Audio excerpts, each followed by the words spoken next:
Welcome on into the Cougar Tracks podcast, powered by KSLSports.com. I am your BYU insider, Mitch Harper. Happy as always to have you on board of the podcast, wherever and however you may be listening to the show. Egor Demin is off to the NBA. What's next for the BYU basketball point guard position? We'll discuss that and Egor's big move here on this episode, and we'll hit on some BYU football recruiting as the Cougs land the highest-rated prospect in the Kalani Sitake era, and maybe there's a chance for more. We'll hit on all of that next here on this edition of the Cougar Tracks podcast. Follow me on X, Instagram, TikTok, at Mitch_Harper. Follow KSL Sports as well, at KSL Sports. Download the KSL Sports app. And leave a 5-star rating and review on this show. It helps out the program a ton. So Egor Demin is officially off to the NBA. I know, Cougar fans, you were hoping. You were hoping that Egor was going to come back and run it back for one more year. And look, there was a chance. You know, Egor did not completely rule it out after that Sweet 16 game, and he acknowledged that it was a difficult decision. Egor was a BYU guy. He kind of bucked the trend of just simply transactional one-and-done guys. He really embraced everything about BYU, and he just felt like a BYU guy. So you kind of let your mind wander and think, could that really happen? Could Egor actually run it back and play at BYU? But the feeling was always going to be that he was going to be one and done. I know that there was some article he said in passing that, I never said I'm one and done, but when you look at mock drafts, and he pointed out that his parents are looking at all the mock drafts, the mock drafts have him as a consensus first-round pick. It's just a matter of, is he guaranteed to be a lottery pick? That we don't know. But the thing is that he's going to be a first-rounder. And to be a first-rounder is a big-time thing. And can college basketball really improve your stock all that much? I don't know. Getting a year older, like if he tore it up at BYU to a higher level, was more consistent, knocking down the three-point shot at a higher clip, maybe I could see that. But if he could still be a lottery pick after an up-and-down freshman season, just go. Just go and develop in the NBA. Now, in the NBA, it's business, and he might be dipping in and out of the G League for all we know. Like, yeah, you might be a lottery pick, but that doesn't ensure you're going to be playing significant minutes in year one for a franchise. It might be developmental, and you might be in and out of the G League initially in your pro career.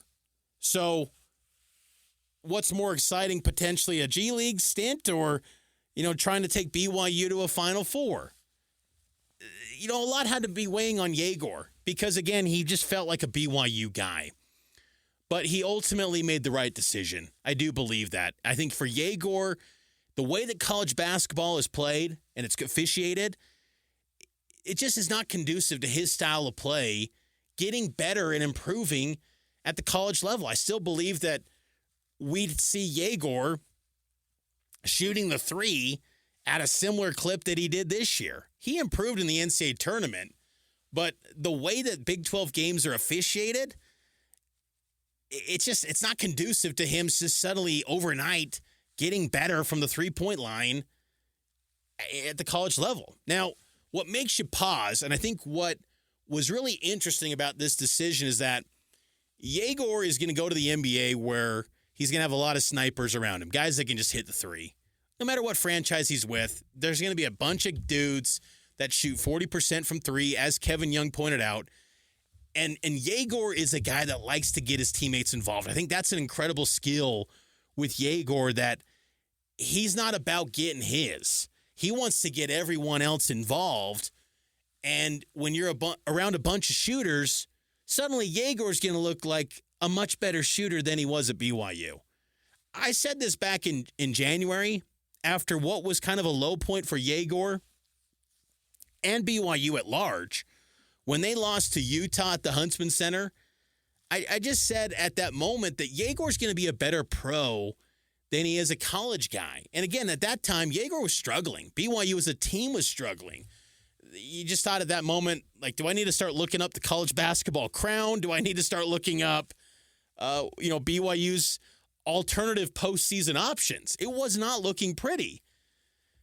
Credit to Egor, though, for showing improvement over the course of this past season and more consistent play.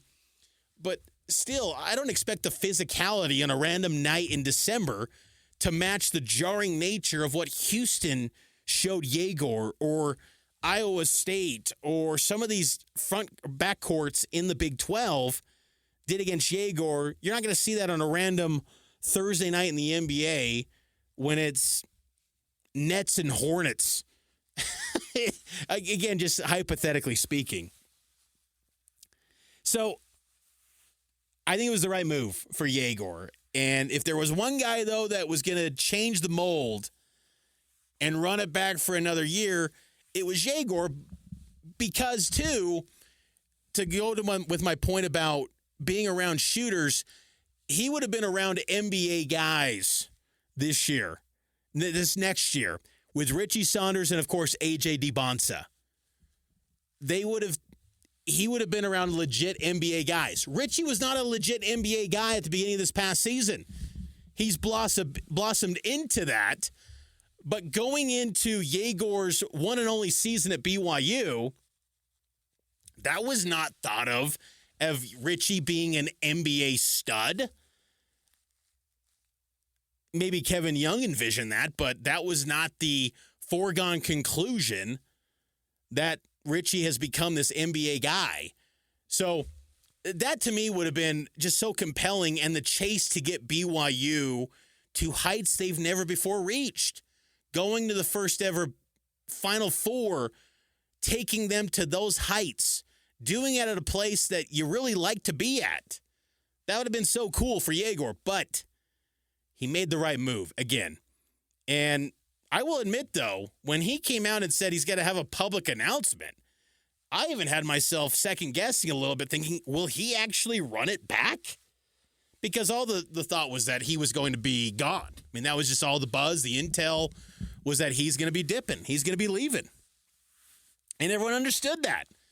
But then there was this pen and paper and ink and this and that. And there's only one place on planet Earth where you can show up to General Conference for the Church of Jesus Christ of Latter-day Saints, and people look at that as meaning, is he coming back? Folks, come on. Just let people live.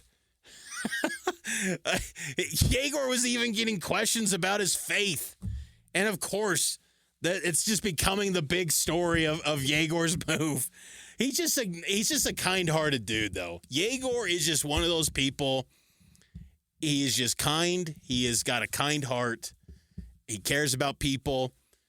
But with all that said, in classic announcement-style conversation, if I'm putting out an edit, with all that being said, the NBA, the money that you got in the NBA, or you can get in the NBA, still outweighs a great NIL war chest from BYU.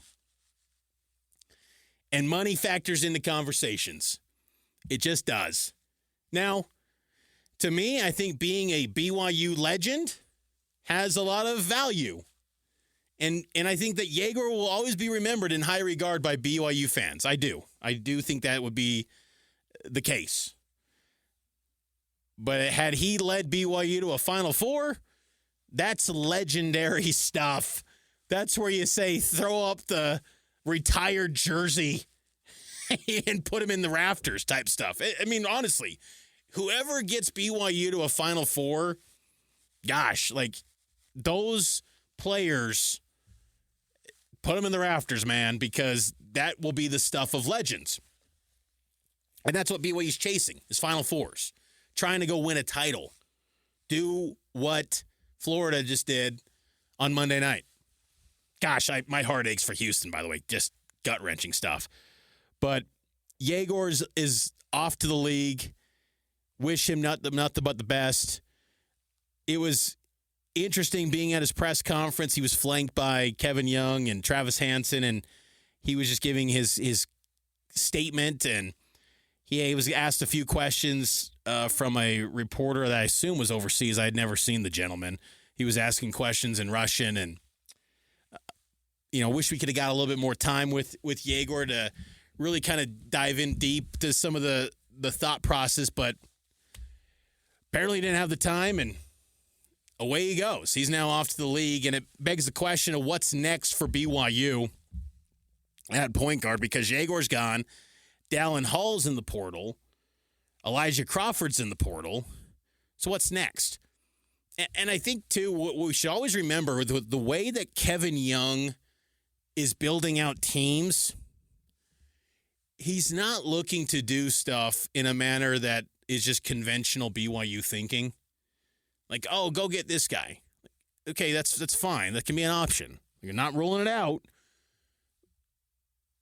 But he's, again, doing things in the sense of trying to build a national title contender. That's the challenge. And when you have A.J. DiBonsa, you're looking to capitalize and have a season to the impact of what Cooper Flagg provided. On the flip side, it could also be Rutgers Ace Bailey's type stuff, Dylan Harper. It's not a foregone conclusion that you have A.J. DiBonsa and that's it. And BYU suddenly goes to the Final Four. There's also a world where you could be a round of 64 exit. You could barely miss the field of 68, maybe. I find it doubtful, but you never know. There's a long way to go with building out the roster. The great thing for BYU is that right now, they've got DiBonsa, they've got Keba Keita officially back. Kevin Young was kind of hinting that retention and Richie Saunders would be back. No official announcement from Richie yet. You have to think that maybe he considers going through the NBA waters, but at the same time, if you're Richie, why not just go all in on BYU and start the practices, the training with DiBonsa, and just get this thing rolling and develop that chemistry all spring and summer to where this team is a well-oiled machine heading in to the season, where you're going to have an exhibition against Nebraska in October. You're going to have the season opener against Villanova. A lot to weigh. But Kevin Young is looking to build a national title contender. And Baylor guard Rob Wright, who's reportedly going to enter the transfer portal, would be a home run addition if they can get him. 6'1", 183 pounds from Baylor. Average 11.5 points, 2.1 rebounds, 4.2 assists, shot 41% from the field. Rob Wright's a potential NBA guy, former five-star recruit. He lit up BYU last season for 22 points in that game in Provo that went to overtime. There's been some Baylor insiders that have posted that BYU could be the likely destination for Rob Wright. Look, BYU's got to be in the business to replace Egor. And if you want to put together a team that can get you to a potential Final Four, Rob Wright's the best point guard in the portal. And what's exciting about Rob Wright potentially, everything you wanted from Egor, Rob Wright could provide on the court. Now, different measurables, different style of play. But Rob Wright, he's got a year of experience under his belt in the Big 12. And I think that was the value, I think, of Egor coming back, too, was there was experience. Rob Wright's got that experience. And I'll tell you what, Rob Wright's the type of player, he's the type of guard that has given BYU headaches last year and really for the test of time. He's the type of player that has given BYU headaches for years. And Rob Wright would be dynamite if they could get him into the fold at BYU. A legit talent and a guy that could be an NBA player at the point guard position. And you put him with Saunders, with DiBonsa, with Keba Keita. That's nice, man. That is nice. Because to me, you go with Saunders at the 2, DiBonsa at the 3. You'd like a stretch 4. I personally would like to see that. I don't like the idea of DiBonsa at the 4. I want to see him at the 3 or the 2, honestly. That's where, him and Richie could play one of those spots. To me, Richie's the 2, DeBonsa the 3. Kevin Young's not going to pigeonhole anyone to any specific lineup or certain position. We clearly saw that this year. In my perfect world, that's what it would be, with Keba Keita being the big at the 5 spot, the rim rolling 5 that he's got to look to expand his game this season. But Rob Wright would be big time. He shot 35% from 3. He was really good for Baylor. He was an all-freshman guard for the Baylor Bears. And his departure from Baylor was very surprising. So we'll see what ends up happening there with Rob Wright, but that's going to be a name to monitor for the Cougars if they can somehow land the Baylor Bear into the fold at BYU. I saw A.J. DeBonsa is following Rob Wright on Instagram. He would be big time if they could get him into the mix at BYU. A lineup of Rob Wright, Saunders, DeBonsa, and Keita. You still got one more spot to fill, and maybe you go DeBonsa the 4. I mean, you could move things around, but that's pretty nice, man. That would be quite the lineup for BYU if they could bring that together. But it's exciting times for BYU basketball. I think the roster building is a fun dynamic to see it all come together and see how this team is going to be constructed. I mean, this is what the roster looks like at the moment after the official announcement that Egor is declaring for the NBA draft. Dawson Baker, Richie Saunders, Keba Keita, Mihailo Boskovic, Brody Kozlowski, Hadim Mbop, Dominique Diomande, A.J. DeBonsa, Xavier Staten, Jared McGregor is a walk-on, Max Triplett is a walk-on, and Townsend Triple is a walk-on. That's your team. I've got BYU right now, number 2 in my way too early Big 12 basketball power rankings. I still like BYU, even without Demin.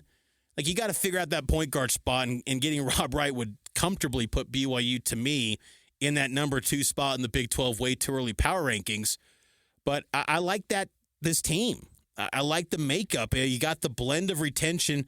You got the top-end star talent with DeBonsa. Now it's a matter of plugging the gaps with the portal. And Diomande, too, maybe he could be that 4 guy, that Mawit Mag 3-and-D guy that can guard 1 through 4.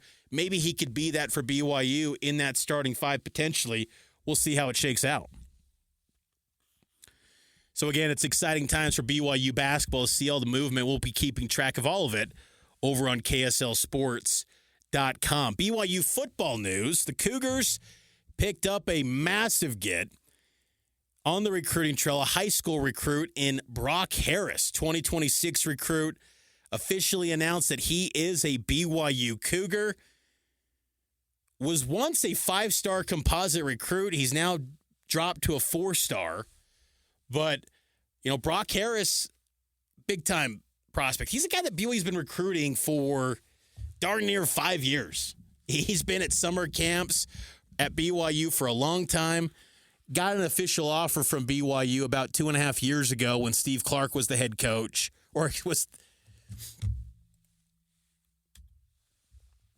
When Steve Clark was the tight ends coach. But now Harris is at BYU. And is it a little bit surreal to see BYU winning all of these hat ceremonies? Brock Harris, McKay Madsen, Falatau Satuala. BYU is leveling up with recruiting in the Big 12. This notion that BYU was not getting a bump in recruiting, I always thought was a little bit silly. Just because they're getting quality players. I'm seeing it with my own eyes, but it just didn't seem to be registering for whatever reason. Brock Harris, though, he's a head turner. And getting someone like him, the highest rated recruit in the Kalani era, it kind of takes you aback because Kalani's been doing this now for 10 years. You would have thought there'd been someone higher, but there has not. I mean, heck, you go back to 2000, the internet era. Brock Harris is right there at number 3. And think about that, too. The top 3 since 2000 has not changed since 2003. That's 23 recruiting cycles ago. So Brock Harris is an incredible get for BYU. Huge. Monster addition. And it might not be done. BYU's looking to get, quarterback Ryder Lyons. He's got an official visit lined up in June. Someone like a Kawe Akana at Orem High School. The Pula brothers, who were at practice with Ryder Lyons. Bot Molitalo, an offensive tackle. I mean, BYU's in the mix for some big-time players. And I like the 2026 class. PJ Taki is an absolute baller. I think Taki is going to be outstanding for BYU. Braithwaite's a really good prospect at cornerback. This is going to be a class that's got the potential to be a top 25 class. And what's interesting, too, is that BYU's got the potential. And someone in the Big 12, it could be BYU, could be someone else, but it's there for the taking to establish yourself as not only the top on-field brand in the Big 12, but the top recruiting brand, too. And you're clearly seeing BYU level up on the NIL efforts. Clearly. They're locked in with the long-term commitment to Kalani Sitake, long-term extension. He retained his staff. Jay Hill's still in the fold. Aaron Roddick's still in the mix. The assistants were retained. Now you're getting Brock Harris's. BYU is in the hunt to be in the mix with all these top guys that BYU fans have been clamoring for years. And honestly, for the last 15 years, BYU has not been able to get these guys on a consistent basis. They just haven't. And I think it's led Cougar fans to always wonder, well, what could be? What could happen if they got this guy, these top LDS guys? Well, now it's time to start not being hypothetical about it and actually see what they can do. And with someone like Brock Harris, he's got plans to serve a mission for the church. So whenever he enrolls, whatever year that ends up being, he's going to be looked upon to have an instant impact. And when you're a top 60 national recruit, that should be the expectation. With now increased resources given to these prospects at a young age, you got to produce. You got to produce at a high level. And I think he's going to embrace that. I mean, you hear his high school coaches talk about him. I mean, high praise, high character kid. He just seems like a good fit for BYU. I mean, he turned down Michigan, Georgia, who's been producing great tight ends in recent years, turns down Georgia, turns down Oregon. BYU gets that kid. I think last year on the field was a huge proof of concept to show recruits what BYU is capable of. But now you have the piece of NIL and you've got the access to the playoff. There's nothing stopping BYU. They got to keep it going, though. They got to keep the momentum going and deliver another big season. But you got to remember, too, on-field results do not always warrant, recruiting wins. Because to me, if you're a recruit, regardless of what happens, if you're Brock Harris or whoever you are that commits to BYU, whatever happens this year, you just go, you know what? Okay, that's fine. They were average this year. But when I get there, it's going to be different. That to me has always got to be the mindset. I've never understood the whole thing about recruits. Well, oh no, BYU's losing. Are they going to lose this guy? Well, if that guy is really the 5-star or the 4-star prospect he's billed to be, why would that bother him? He's going to step in and instantly overnight change the fortunes of that team. When BYU basketball was starting 1-3 in Big 12 play, is AJ DeBonsa going to leave? No. It's not even a thought. Folks, come on. That's not how this game works. These are big business deals in recruiting now. This is no longer just this, like saying this and passing. No, these are big-time deals. It still matters to have the relationships, to work it on the recruiting trail, but it's a big-time business transaction too. And BYU's playing the game. And I think that's exciting. And it's leading to BYU having some big-time success. And I think what's interesting about BYU football and BYU basketball too is that I think there's still the best is yet to come. I do believe that. BYU put together an 11-2 season in the Big 12 this past year with a team that the talent composite score would tell you they're probably a bunch of 2- and 3-star recruits. There was no one with an offer sheet like Brock Harris on last year's roster.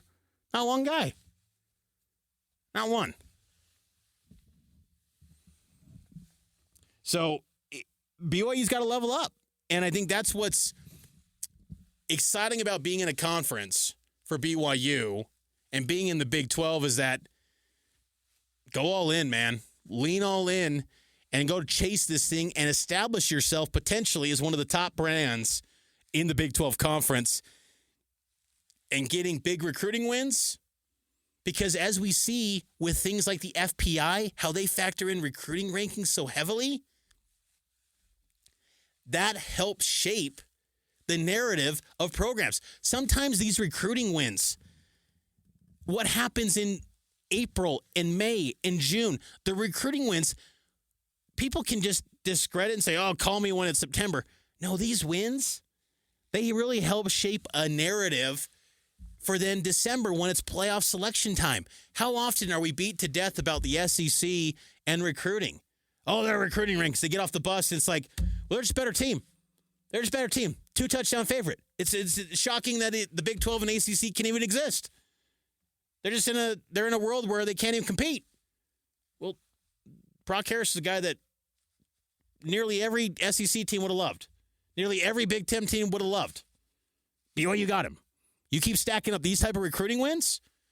Well, then what's the not going to be then? What are the FPI metrics going to spin as far as lowballing a ranking for a Big 12 team like BYU when you've got, a 3-4 year recruiting cycle where you're recruiting at a high clip? These things matter. Recruiting wins matter. I know people kind of are a little bit hesitant to get all hyped up about this sort of stuff. Getting heralded stars matters because you have got to, it helps shape a narrative because far too often we see it all the time. I see it in this industry way too much. The media just defaults, well, this team's got more star talent. They look better getting off the bus. They're a better football team. Happens way too often. People don't watch these games enough. Not saying it's everyone, but sometimes people just go to the default narratives. And if you start stacking up 4- and 5-star commits, you can't play that card anymore. You can't use that as a knock and say BYU is not talented enough to be on the same field as, say, SEC runner-up Texas, like Arizona State was last year. And, oh, by the way, Arizona State went blow for blow with that Texas team last season. So, again, I just think it's exciting to see what's happening for these BYU sports right now. It's a really interesting time because they've had a lot of success, but you get the sense that these programs want to just take it into overdrive. They want to take it to the highest levels than they've ever reached before. And there's a hunger, there's a chase to go get that. And tell yourself that 5 years ago when they're in COVID, and it's like, are they going to play a football game? Are they going to play a game? And it's just like how it's changed completely. It's been a real difference maker for BYU, that's for sure. That's going to do it for this edition of the Cougar Tracks podcast. I hope all of you enjoyed it. Make sure to subscribe to the show. Leave a 5-star rating and a review. It helps out the podcast a ton. I will talk to you next time here on the Cougar Tracks podcast, and it's powered by KSLSports.com.